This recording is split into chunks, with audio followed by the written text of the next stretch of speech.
She didn't steal because she was bad, she stole because no one helped. Marcus Wellington's luxury SUV idled at the corner of 43rd and Maple, where the flickering orange glow of the old sodium lights reflected off the wet pavement. He hadn't planned to stop here. The night was damp and cold, and he was bone-tired after a long board meeting. But something in his rearview mirror made him hesitate. A girl, skinny, wrapped in a torn jacket, hair tangled and damp, was sprinting out of a convenience store. In her arms, a loaf of bread and 2 apples. She didn't pay. A clerk burst through the doors shouting, "Stop her! Thief!" Marcus didn't think. He pushed his door open and ran into the drizzle. The girl darted into a side alley, her sneakers splashing through puddles. He followed, not out of anger or righteousness, but because there was something in her face. That look, that silent, wide-eyed desperation. It reminded him too much of Sarah, his daughter, back when she was still a little girl who believed the world would catch her when she fell. The alley smelled of rot and rain. She crouched behind a stack of damp cardboard boxes. As Marcus stepped closer, she hissed, "I didn't do anything wrong. I need help. My mom's dying."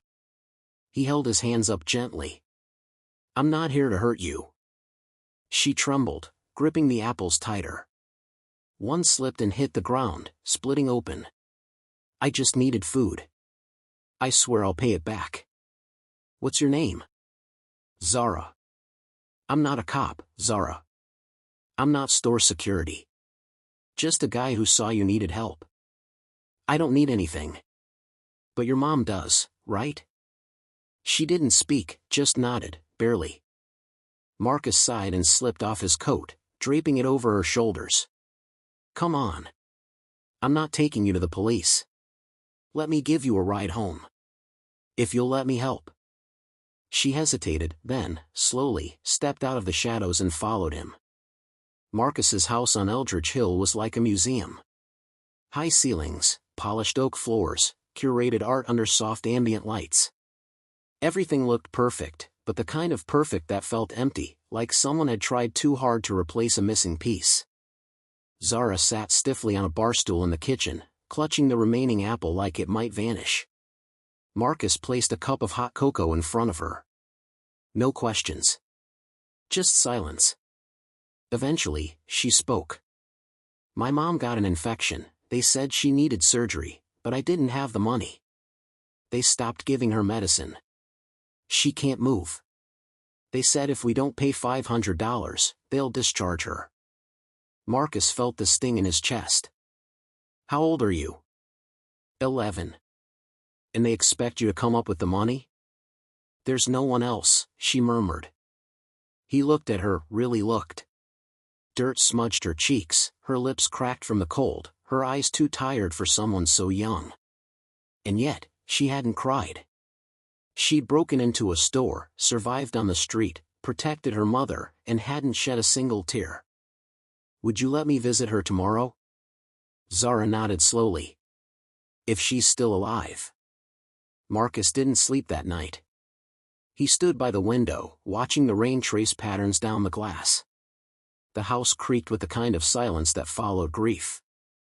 All the wealth, all the power, and yet tonight, the only thing he could think about was a child stealing apples to keep her mother alive. 3 years ago, his wife Eliza had died in a hospital bed. Same hospital. Same excuses. Complications. Unforeseen. Marcus had investigated, hired lawyers, dug into every file, but it all came back clean. He had shut the folder, told himself to move on. But now, a girl. A dying mother. The same hospital. Maybe it wasn't an isolated tragedy. Maybe it was something worse. The next morning, they drove through the gray light to County Memorial. The lobby smelled like antiseptic in despair. Zara walked quickly, head down, leading Marcus through corridors lined with scratched tile and peeling paint. Nurses barely glanced at her. Room 312B. Angela lay motionless, hooked up to an IV in a machine that wheezed every few seconds. Her skin was pale, lips dry, body almost lifeless. Zara ran to her side. "Mom. I'm here." Angela didn't stir. Marcus stood at the doorway, a chill crawling up his spine. He had stood in a room just like this, same machine sounds, same colorless air, when Eliza took her last breath. Only this time, the story wouldn't end in silence. This time, he'd listen. And this time, he'd fight. He didn't know it yet, but that night would change everything. The moment he saw her mother, he stopped calling it pity, and started calling it injustice. Marcus hadn't planned on getting angry. But standing by the side of Angela's hospital bed, watching her chest rise and fall in uneven, mechanical rhythms, something inside him stirred, a deep, smoldering ache he hadn't felt since Eliza died. She looked forgotten. Not just sick, but abandoned by every system that was supposed to help. Zara sat in a plastic chair, peeling the label off an empty water bottle. Her legs didn't reach the floor. She hadn't said much since they entered the room. But she didn't cry either. She simply held her mother's hand as if her stillness alone could keep her here. A nurse passed by the door but didn't enter. Marcus stepped into the hallway, flagged her gently. "Excuse me, can I speak to the attending physician for room 312B? The nurse barely paused. "You'll have to check with admin." "I already did. They sent me to you." She hesitated. "Dr. Pierce is handling the case. But he's difficult to catch." "Then I'll wait." The nurse gave a tight, practiced smile. "Suit yourself." Back in the room, Zara leaned over her mother, whispering, "Don't go. Please don't go." Marcus took a step closer. "Zara, I need to ask you something. Do you remember what they said when she first got sick?" "She had an infection from a cut," she said without looking up. "They gave her something, but it made her worse. Then they said she needed surgery, but we didn't have insurance." Marcus's jaw clenched. "They gave her pills, but they stopped after a few days. Then they just left her like this." "Did anyone explain why?" "No. Just that the system doesn't cover people like us." It sounded almost rehearsed, like she'd been told that same line over and over until she believed it. Marcus looked at Angela again. Her chart was tucked behind the bed, half-filled, corners bent. He didn't touch it. Not yet. But his fingers itched. He knew this game. The way hospitals played God behind closed doors. He'd read every line of every chart when Eliza passed. He'd seen how vague language could bury real mistakes. And he'd seen how quickly people turned away when the victim didn't have the money, or the power, to fight back. But Angela wasn't invisible now. Not anymore. That afternoon, he called in a favor. An old contact from his days in corporate litigation now worked in medical auditing. Marcus didn't say much, just that something smelled wrong and he wanted files pulled quietly. Within an hour, he had a summary. Angela Cooper had been admitted under emergency care, diagnosed with sepsis, and prescribed an aggressive antibiotic regimen. But 3 days later, the treatment was paused due to non-payment. A note in the file read, "Monitor. Non-compliant guardian." That was it. No medical justification. No second consult. He read the sentence 3 times. Then once more, just to make sure it wasn't some cruel hallucination. He drove back to the hospital as dusk fell. Zara met him at the door with a tired smile that barely reached her eyes. She moved her fingers, she whispered. "Just for a second." Inside, Angela remained unconscious. But the air felt different. Lighter somehow. Marcus sat beside Zara. "I'm going to help you. Not just pay the bills. I'm going to find out why they left her like this." Zara's hands clenched on her lap. "They always say they'll help. No one does. I'm not them." Silence lingered a beat too long. Then she nodded. A knock sounded at the door. Dr. Pierce entered, tall, cold-eyed, with the kind of practiced smile that made Marcus's skin crawl. "Mr. Wellington, I presume?" I hear you've taken a sudden interest in our patient. Marcus rose, calm but firm. Angela Cooper is dying because your hospital stopped treatment over a billing code. Pierce barely blinked. We follow procedure. You understand how these things work. I understand how they shouldn't work. Her condition was deteriorating before the payment issue arose. And yet no new antibiotics were administered for 6 days. Care decisions aren't made by emotions. Marcus stepped closer. Neither is justice. The doctor's expression didn't change, but something sharp flickered behind his eyes. We're done here, Pierce said. No, Marcus replied, pulling a folded document from his coat. You're going to explain why 3 other patients in the same ward had treatment suspended under identical circumstances. Pierce's jaw tightened. Angela's not your first, Marcus said. But she'll be your last. Pierce didn't respond. He turned, calm and collected, and left the room. Zara watched him go. Then looked up at Marcus. You believe me now? He crouched to her level.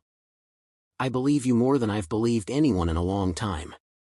What they didn't realize was that the girl they tried to silence had just found someone who never would. He didn't just open his doors, he opened his files. The next morning, Marcus stood in the den of his hillside home, barefoot, coffee untouched, documents spread across the floor like puzzle pieces. The fireplace flickered nearby, but it wasn't warmth he needed. It was clarity. The files he'd retrieved overnight, scans, treatment logs, billing statements, were damning. Angela Cooper's name wasn't alone. There were dozens.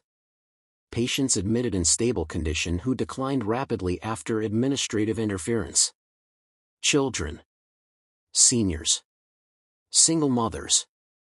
Patterns leapt off the page. Same billing department. Same abrupt halts in treatment. Same signatures, Dr. Harrison Pierce. Zara wandered in quietly, clutching a sweater too big for her shoulders. You don't sleep either, she asked. Marcus smiled faintly. Not when something's broken and I know how to fix it. She peered at the papers on the floor. What is all this? Proof, he said. Of what they've been doing to people like your mom. Zara knelt beside him. Her finger traced a date on one document. That's the night she got worse. Marcus nodded. And they claimed she was unresponsive, but the records say no nurse even entered her room for 10 hours. Zara blinked, stunned. That's why she was alone. He didn't answer. He didn't have to. Instead, he reached for his phone and called someone he hadn't spoken to in months. A woman answered. Her voice was low and cautious. Marcus? Hi, Sarah. I need your help. I'm building a case. Quietly, for now. Malpractice. Systemic. Possibly criminal. There was silence. Then, who's the target? Pierce Medical Group. A low whistle. That's big. That's suicide. No, Marcus said. It's overdue. Zara stayed close to him all day, watching as he worked. She didn't interrupt much, except to ask questions, sharp ones, questions no child her age should know to ask. What happens if you lose? I won't. But if you do? Then we go louder. At one point, she walked over with her sketchpad and set it beside his laptop. A drawing, 2 hands holding a flower between them. One was strong and calloused. The other, small and scarred. He looked at her. It's you and me, she said. Because you didn't let go. He had to clear his throat before he could speak again. That night, they returned to the hospital. Angela's condition hadn't improved, but it hadn't worsened either. Marcus brought a private nurse, his own hire, off the books. She examined Angela carefully, then frowned at the notes. These charts are wrong, the nurse whispered. They've underreported her vitals. On purpose. Marcus didn't blink. Can you document that? Already did. He nodded, a plan forming. They slipped out past midnight. On the way home, Zara looked at him under the streetlight's glow. "Why do you care?" she asked. He thought for a moment. "Because when my wife got sick, no one listened either." "She died?" He nodded once. Zara looked out the window. "Then you know what this feels like." "I do." She exhaled. "I don't want to be alone again." "You're not." 2 days later, the first cracks appeared. Marcus leaked one redacted case file, anonymized, to an independent health watchdog. Within 12 hours, a whistleblower contacted him anonymously, confirming that the billing department had been instructed to stall non-paying patients unless they were under legal guardianship or donor protection. A second file was sent to a reporter at a regional news outlet. Then a third. Each drop was precise. Controlled. But the ripples were not. The hospital issued a generic PR statement. Pierce remained silent. But inside, panic began to spread. Sarah called him the next night. "They know it's you," she said. "I want them to." "And the girl?" "She's safe. With me." "Marcus, this is war." He looked across the room. Zara was asleep on the couch, curled under a thick quilt, a copy of Matilda falling from her fingers. "Good," he said. "I came armed." The man who had everything, now had something to lose, and that made him dangerous. She didn't trust him yet, but she trusted how her mother looked at him.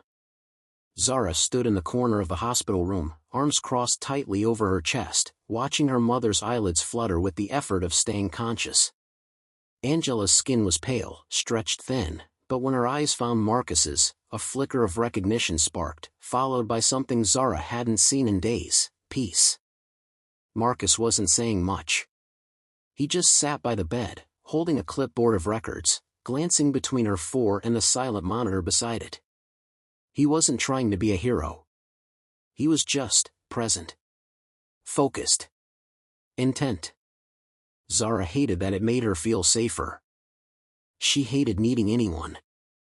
Still, when Angela's lips barely moved, murmuring something that might have been "thank you," Zara's guard cracked just enough to let a sliver of warmth in.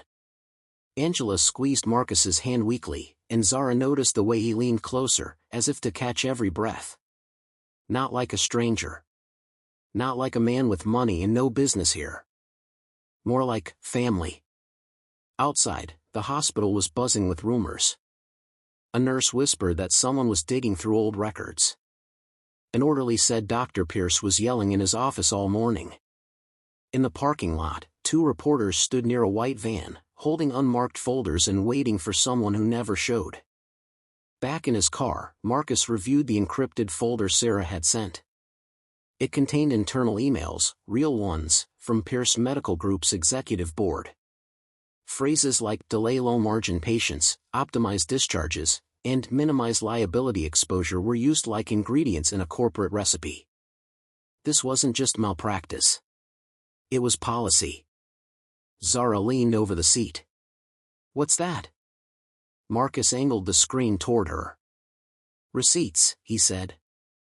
Later that night, he brought her to a place he hadn't visited in years, a dusty brick building on the west side, where a retired physician named Dr. Ramon still kept an office for community advocacy. Ramon raised an eyebrow when he saw Marcus. "I figured I'd see you again when hell froze." Marcus smiled thinly. "Close enough." They sat in the back room, papers spread between them, and Marcus laid out the case: Angela Cooper, the stalling tactics, the internal documents, and now a living victim who could testify. Ramon sighed, rubbing his temples. "This could work.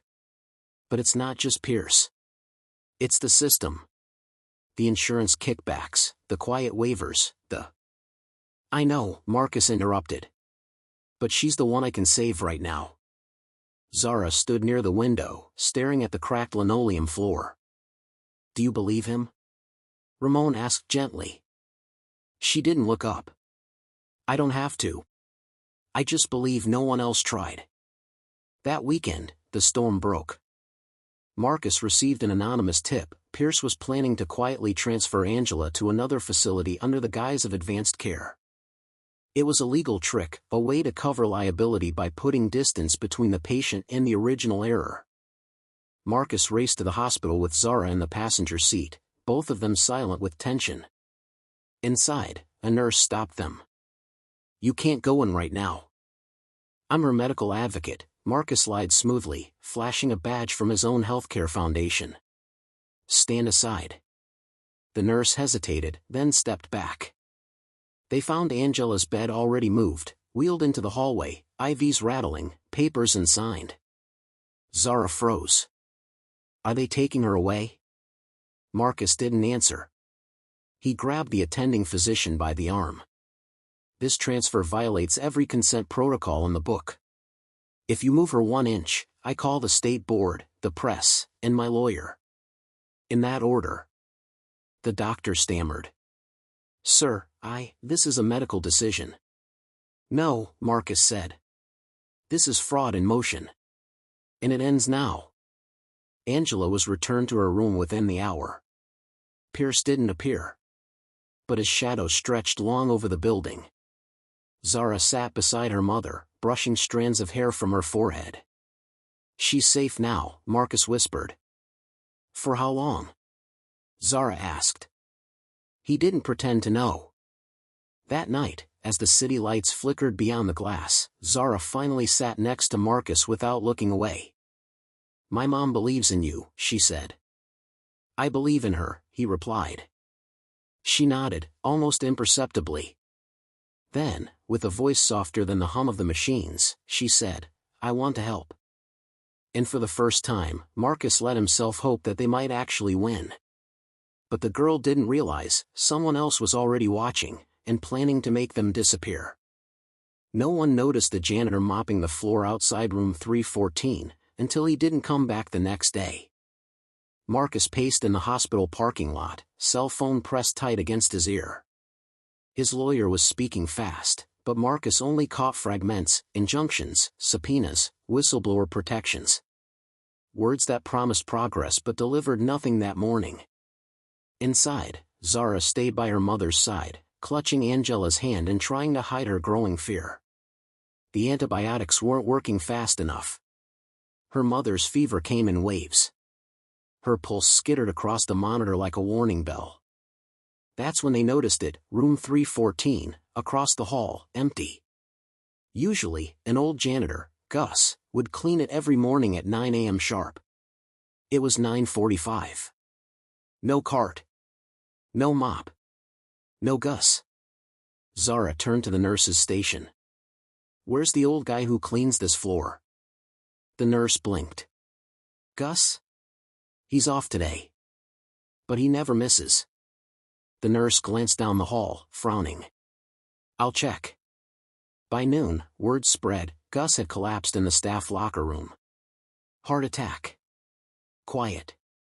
Alone. No one knew until hours later. Zara stood by the vending machine when she overheard 2 nurses whispering. "Second one this month. That's not normal. Stress. These new productivity metrics are killing the staff."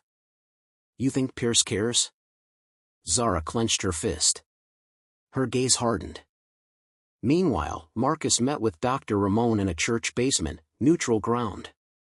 They pored over Pierce's financial ties, subsidiaries, offshore funnels, and partnerships with wellness facilities that were nothing more than cash vacuums for desperate families. Zara arrived halfway through, holding a brown paper bag with lunch she didn't eat. "Did you hear about Gus?" she asked flatly. Marcus nodded. "I did. Another casualty." She placed the untouched sandwich on the table, slid into the chair beside him, and pulled a folder from her backpack. "What's that?" "My mom's original admittance papers. The signature on the intake doesn't match hers." "Look." Ramon leaned in. "She didn't sign this." Zara whispered, "Somebody forged her consent." Marcus looked at her, pride mixing with dread. "Zara, that could blow this case wide open." But the hospital was already feeling the pressure. Dr. Pierce summoned an emergency meeting with department heads. Behind closed doors, he barked orders: scrub files, delete logs, discredit witnesses. Outside that very conference room, a janitor's mop bucket sat abandoned. Inside it, a phone. Recording everything. Marcus's informant, a young custodian named Leon, delivered it straight to Marcus that night. "You didn't hear it from me," Leon said, eyes darting to the dark parking lot. "I didn't," Marcus replied, tucking the device into his coat. He'd been waiting for leverage. Now he had it. Back at the hospital, Zara tried to comfort her mother as another nurse changed the floor. Angela stirred. "You're still here," she murmured.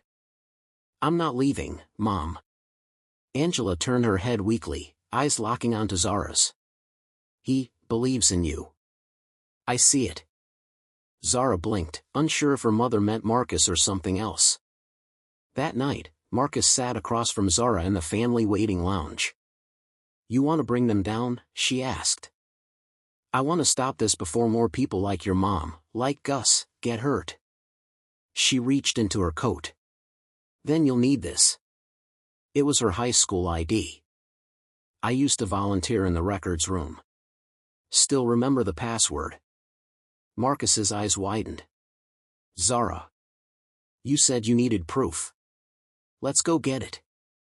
The following morning, the hospital buzzed with tension. A rumor circled that state investigators were coming. Staff scrambled. Files went missing. But not before Marcus and Zara slipped into the third-floor admin wing, passing unnoticed through the maintenance corridor. They found it, a dusty computer terminal. Still logged in. Zara moved fast, pulling patient files. Suspicious admissions. Billing inconsistencies. Code blue delays with unusually high mortality rates. Then they found it, Angela's file. Altered, backdated, and flagged low priority. Marcus's face darkened. "They knew," he whispered. "They always know," Zara replied. Back outside, the press had returned. 2 reporters stood by the gate. One of them raised a mic. "Mr. Wellington, is it true you're launching a class action?" Marcus didn't respond. He was watching a group of janitors gathered near the entrance, silent, tired, eyes wary. Leon among them. Zara stepped forward. "They've all lost someone." Marcus nodded. Then he turned toward the reporters. "This isn't about me. It's about a system that counts on silence." That evening, as Marcus prepped the files for delivery to the DA's office, he looked across the table at Zara, her eyes red, but her spirit unbroken. "You're not who I expected," he said quietly. She smiled. "Neither are you." Then her phone buzzed. An unknown number. She answered. No words, just breathing. And then, "You're making enemies you don't understand." The call disconnected. She looked at Marcus. "They know we're coming."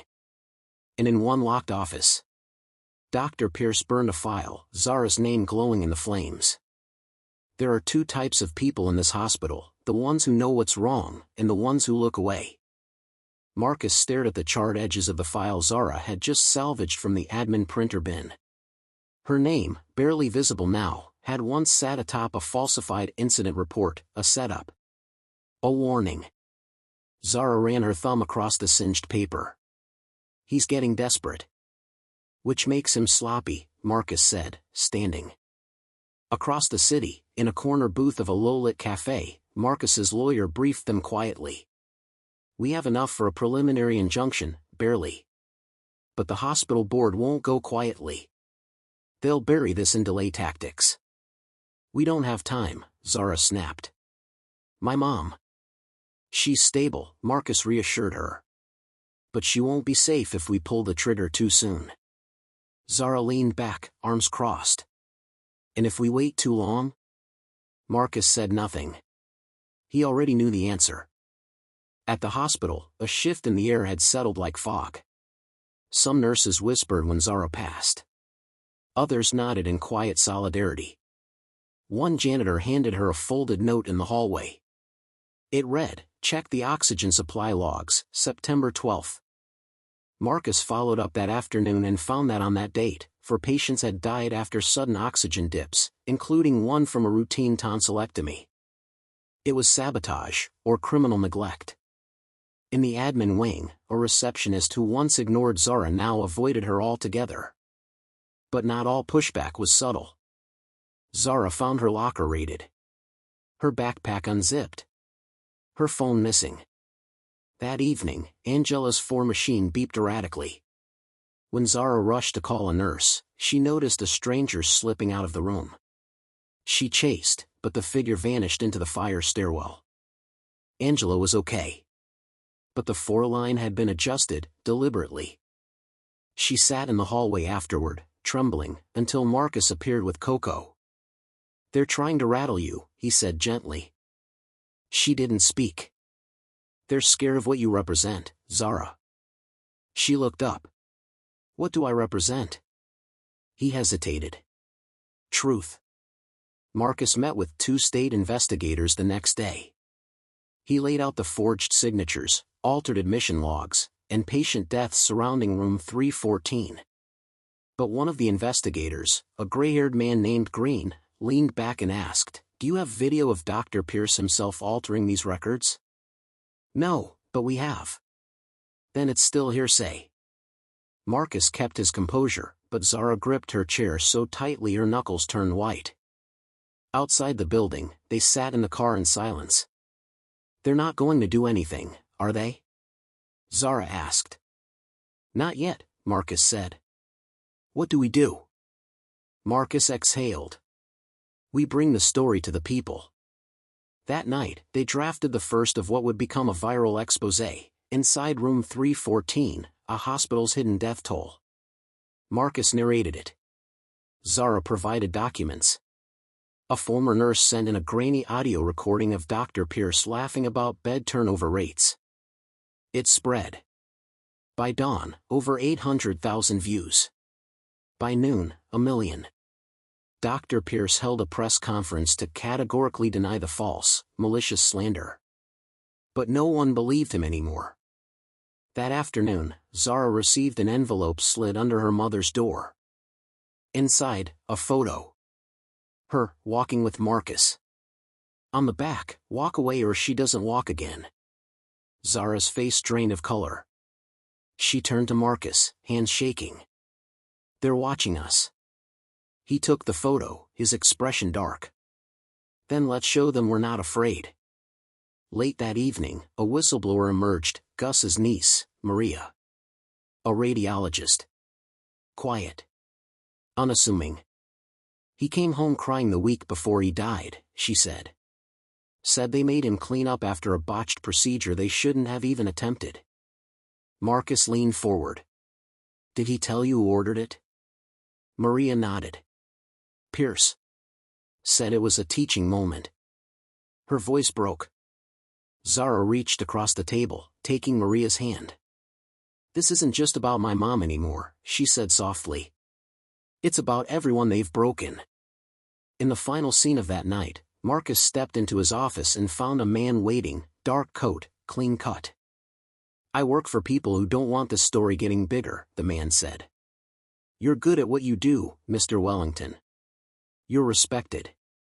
Don't make this ugly." Marcus didn't flinch. Too late. He locked eyes with the man until he left. Then he turned, picked up the burner phone, and called Zara. "We go public. Live. Tomorrow." The hospital's front doors never closed, but by morning, the only thing left inside was fear. They didn't applaud because she was perfect, they applauded because she was real. The video had reached over 3.7 million views in less than 36 hours. It wasn't slick. It wasn't dramatized. It was just Zara, standing in a plain hallway with flickering overhead lights, holding a crumpled oxygen log and speaking from her heart. And yet, it moved people.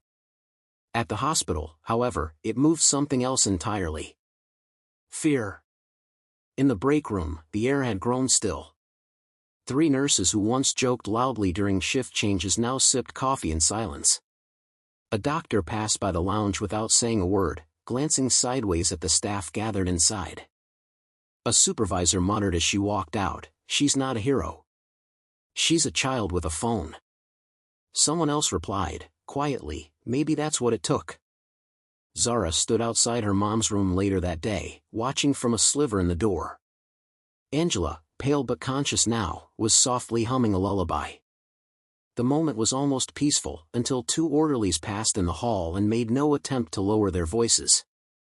"Guess that's what happens when you let thieves play whistleblower. She should be cleaning floors, not blowing up YouTube." Zara stepped back into the wall, fists clenched. Her breathing stuttered. But just before the hallway turned, one of the ER nurses, young, eyes tired, paused and turned around. "She's not a thief," she said. "She's the only reason anyone here's asking questions." They stared at her, then turned away. The nurse met Zara's eyes across the corridor and nodded once. That evening, as Zara sat curled on the apartment couch, Marcus paced the room with a court filing in hand. "They're trying to get an emergency injunction to block any more footage," he said, voice low, "claiming it violates patient confidentiality." "But we're the patients," Zara replied. "Aren't we?" Marcus didn't answer. He didn't have to. Zara's phone buzzed, an old contact. Simone. Once her closest friend at school. The one who shared snacks during detention. The one who stopped calling when Zara's mom got sick. The message was short. "Not cool what you're doing. You made it all about you." Zara stared at the screen. Marcus noticed. "Friends? Not anymore." She closed the phone slowly and whispered, "I didn't know standing up would mean standing alone." The next morning at school, tension crackled in the cafeteria. A girl at Zara's table leaned over and whispered, "So, you famous now?" Another smirked. "Yeah, cleaning floors on camera gets you verified, huh?" Before Zara could speak, a third voice cut in, firm, clear, unexpected. "She's done more in 2 weeks than you've done your whole life." It was Lila. The quietest girl in class. The one everyone ignored. Now standing with her tray in hand, eyes fierce. She stood up. "You just stand by." The table fell silent. Zara blinked, stunned, then smiled. For the first time in days, she wasn't alone. That night, Marcus came home to find Zara asleep on the couch, her head resting on a folder of court papers. Angela's soft breathing drifted from the back room. He walked past the kitchen, turned, and stopped. Zara's drawing was tacked to the fridge. A simple sketch. 3 stick figures. A caption above them, "We didn't run. We stayed." At midnight, Marcus was still awake when a knock came at the door. He opened it cautiously. Standing there was Nurse Evelyn, stiff posture, hair pinned, eyes unreadable. One of the senior staff. One of the ones who hadn't spoken a word since the videos went viral. "I don't expect forgiveness," she said without preamble. "But I read that log you published. I was on shift that day." Marcus stepped aside. She didn't move. "I did nothing," she said quietly. "And I need to change that." Zara appeared in the hallway behind him, startled. Evelyn looked at her. "I watched your video 5 times. I didn't applaud because it was perfect. I applauded because it was real." Zara's voice was steady. "Then help us make it right." The nurse nodded. 2 hours later, Marcus received a plain envelope slipped through his door. Inside, scanned reports, signed statements, time-stamped records, all from Evelyn. All proof of care being withheld. Attached was a post-it. "For the ones who can't speak anymore." In the morning, a courier knocked. Marcus opened the door. A letter from the State Health Board, formal, sealed. He broke it open, scanning the contents. Zara watched from the kitchen. Marcus looked up, his eyes unreadable. "They're launching an official investigation." Zara froze. Angela, now standing in the doorway, said softly, "Maybe we weren't yelling into a void after all." And then, Zara smiled. "This school doesn't need another hero, it needs more humans like you." She came in through the back door, but left through the front, with her head held high. The sun poured golden warmth across the school courtyard that morning, glinting off folding chairs and polished gym floors. Balloons, modest and pastel-colored, danced in the breeze above a handmade banner, "End of Year Recognition Day." No stage lights. No fanfare. Just pride in its rawest, quietest form. Inside, the auditorium buzzed. Teachers in dress shirts and bright blouses chatted in hushed tones. Parents adjusted ties and clutched small bouquets. The folding chairs creaked under excitement. And near the edge of the crowd, unnoticed by most, Janine stood alone, beside the open exit doors, her back to the wall. Same Navy custodian uniform. Same tennis shoes. But her posture was different. Straight. Still. Emily hadn't told her she was getting an award. Only that there'd be a ceremony. Just another school event. "You don't need to sit inside," she'd said. "But maybe stay close." So Janine did. She leaned quietly against the doorframe, listening. The principal stepped up to the mic, cleared his throat, and began calling names. Math awards. Reading achievement. Science fair ribbons. Parents clapped. Friends cheered. One teacher dabbed at her mascara. Then came a pause. And finally, the principal said, voice a touch softer, "Our annual Rising Voice Award. Given to one student who, through action or words, impacted our school culture in a meaningful way." A hum passed through the rows. "This year, it goes to Emily Harris." A second of stillness. Then applause, gentle, growing, rolling like a wave. Emily walked to the stage, not hurriedly, not shyly, but like someone who knew why she was there. Her dress was simple, shoes scuffed at the toes, hair tucked behind one ear. She took the mic. "I wrote an essay for this," she began, hands lightly shaking. "But today, I'd rather speak from memory." The crowd quieted. "My mom," she said, eyes scanning the crowd, "taught me that kindness isn't something you buy or wear. It's how you show up." She swallowed, voice steadier now. "She listens without judging. She cleans up messes she didn't make. She's the reason I know what courage sounds like. It doesn't shout, it whispers, and keeps working." A pause. Deep breath. "She's not a teacher. Not officially. But she's taught me more than any textbook ever did." Outside the auditorium, Janine closed her eyes. Inside, Emily held up the framed certificate with both hands, but her gaze wasn't on it. She was looking past the crowd, straight through the exit doors. Then she stepped down from the stage, flowers in hand. The crowd parted naturally. Janine blinked when she saw her daughter approaching. Emily broke into a run. The bouquet tipped sideways. She threw her arms around Janine so tightly the petals crushed between them. "This is ours, Mom." The applause had faded by the time Janine finally stepped inside. People didn't look at her name badge anymore. They looked at her face. Some nodded. Some smiled. A few pressed a hand gently to her shoulder, without words. There were no apologies. No grand announcements. Just recognition. And that was enough. Later that afternoon, long after the chairs had been folded and the banners taken down, Emily sat cross-legged on the floor, her award in her lap. Janine knelt beside her, quietly sweeping up glitter near the back of the gym. Emily glanced up. "They didn't know who you were, did they?" Janine smiled faintly. "They do now."